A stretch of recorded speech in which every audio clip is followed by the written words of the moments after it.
Lenny came highly recommended in the area. I hired him to do my fence and some other things, and I gotta say he went way above and beyond. Lenny is a great man. He is a hard worker. He is business savvy. He is omnipotent. We told Lenny we were concerned about some recent burglaries in the area, so he took it upon himself to dig a medieval moat around the perimeter of our property.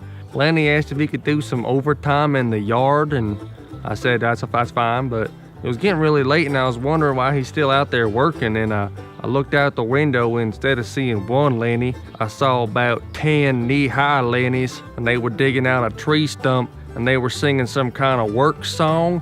Lenny once asked if he could use my printer. I said yes, and I came down and found that he had printed out 150 identical images of Pope John Paul II. One time Lenny bumped me on the nose and I grew a whole inch taller. Lenny is not only my landscaper, but he has become a surrogate father to my children. When he heard of my infertility, he stepped up to the plate rather quickly, and my wife was all about the idea, despite my hesitancies.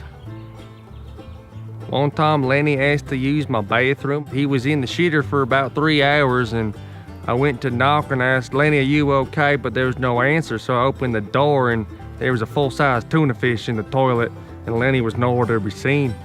One time I walked outside while Lenny was taking a lunch break, and he was eating a strange pungent meat out of a Tupperware container, and I said, "Hey Lenny, what are you eating?"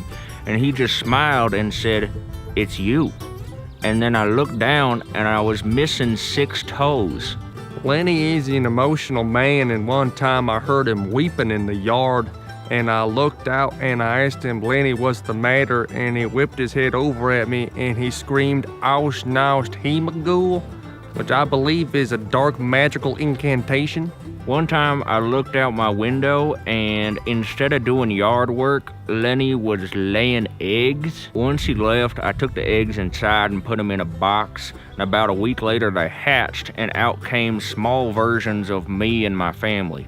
Now, we kept our secondary family in the basement. They don't speak any English, but they demand a lot, and they are aging very rapidly. But the fence is done.